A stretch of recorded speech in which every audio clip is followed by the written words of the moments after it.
อุ้ยเป็นยังหลักคือเป็นยังท่านฮะครับยังไงคือเป็นยังท่านโอ้ยหนอ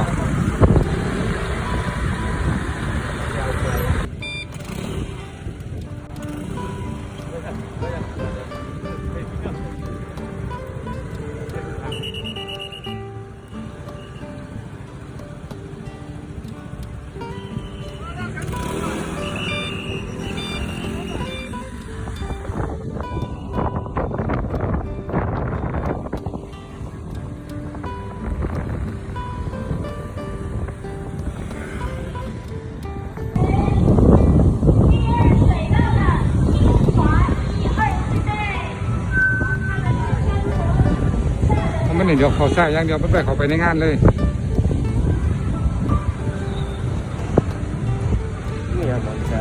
ใส่ย่างออกใส่ย่างเดียวเลยนะฮะเสียบไปที่น้ำมันนี่นะต้องได้บ้างไปเสียบเอาบรรยากาศงานแข่งเรือมังกรพี่น้องเทศกาลบ้านจากงานประจำปีพี่น้องไปเราเข้าไปดูข้างในคนเยอะมากเลยวันนี้พี่น้องเอ้ยอย่าว่าบาปคุณคนแต่希望在这场比赛中有满满的欢乐。每一场的练习、比赛都是共同的努力与决心，大家一起奋斗流汗的过程，都是未来最美的回忆与成功的图像。我们相信我们终点裁判现在已经非常的伤脑筋了。成绩报告：画一。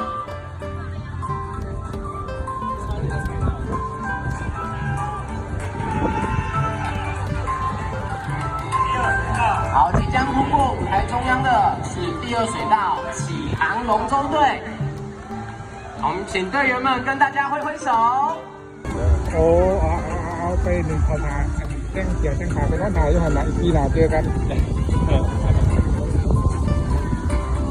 ปีหน้าเจอกันมาแล้ว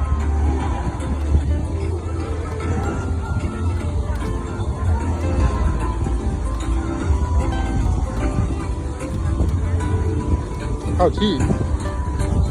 มาแล้วครับเอาชั่ว场中央，ฟังนั่นเห็นดีกว่าฟังนี่ตลอดดีกว่าทุกคู่เลย是混合组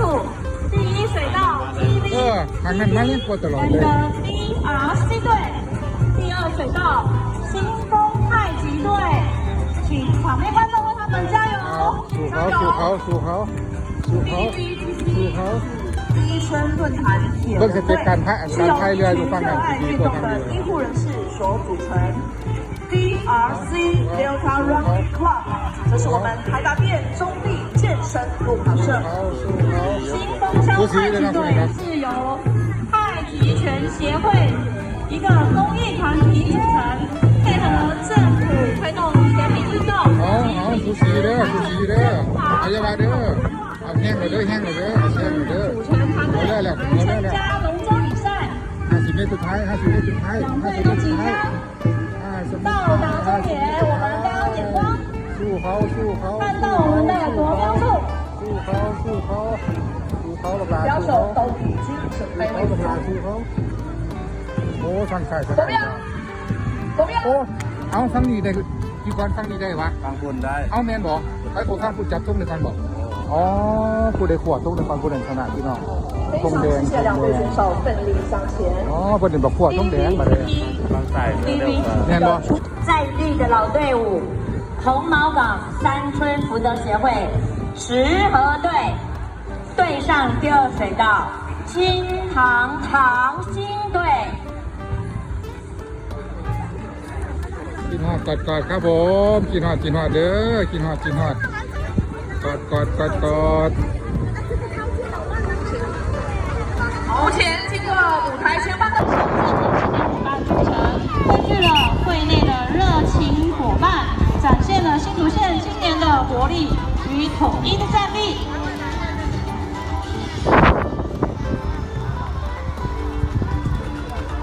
蛋牌是我们新丰乡在地企业，现在我们 PK 的是消防局对上警察局。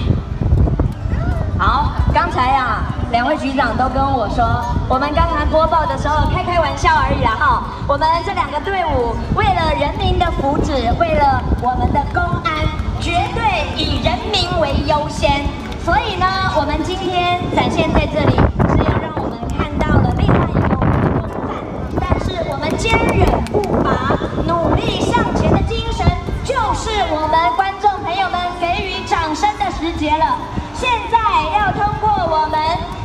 的第一水道47场公开赛，第二水道清华124，第一水道湖口轻工协会。湖口青年志工协会于民国92年4月创立，至今也过了20个年头。湖口轻工结合青年娘的力量，为地方、为公益而努力。好，现在通过这一台的是蛋挞选手，你们的老板在司令台为你们加油哦！ขาดเลยครับโอ้ขาดเลยนั่นบอจะเป็นยิ่งเลยนะ加油加油โอ้ขอทัก 目前我们终点处即将要准备夺标，请将目光移到我们的终点。 ท่านนอนเหรอ โอ้ขาดเลย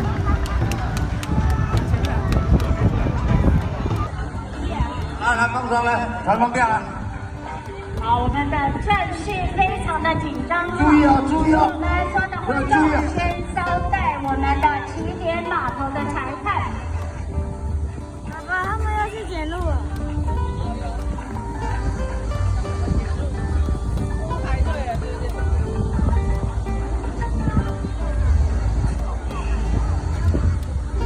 注意啊！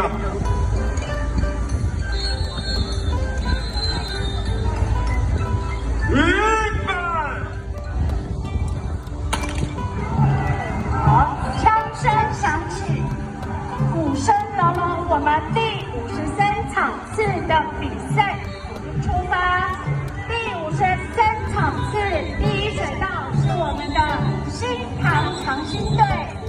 第二水道启航龙舟队，新塘淘兴队是由新塘晶圆厂的工程师所组成的队伍。他们今天虽然是第一次参加龙舟赛，但是他们充满着热情与力量，肯定今天一定会有很好的成绩。启航龙舟队是由我们科学园区工程师所组成的，展现了团队合作的精神，在工作之余热爱运动，将许多的团队合作的精神，期待能够在我们比赛中获得宝贵的经验，团结和谐，争取佳绩。好，破口3个春意，结果等到，也让大家，请大家为他们掌声。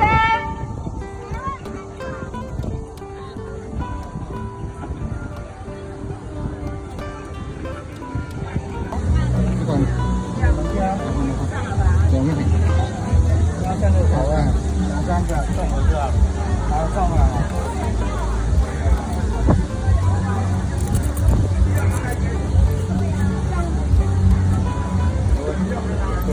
โอ้ยเพื่อนมันเหรอ จวดจวดจวดจวดจวดจวด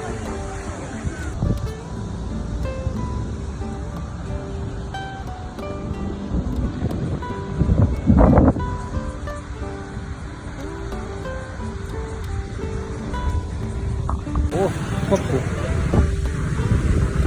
เอาเปิดแต่คนเขาถึงอ๋อเด็กเส้นเด็กเส้นนี่แหละเขาเรียกว่า2 มาตรฐานคนเขาได้คนเขาบ่ได้มันเข้ามาจังไหนผู้บาแมนคุณตำรวจคุณตำรวจคนเข้าได้ก็มีคนเข้าไม่ได้ก็มีหมายความว่ายังไงมันคืออะไรเอาไปเป็นบุคคลสวรรค์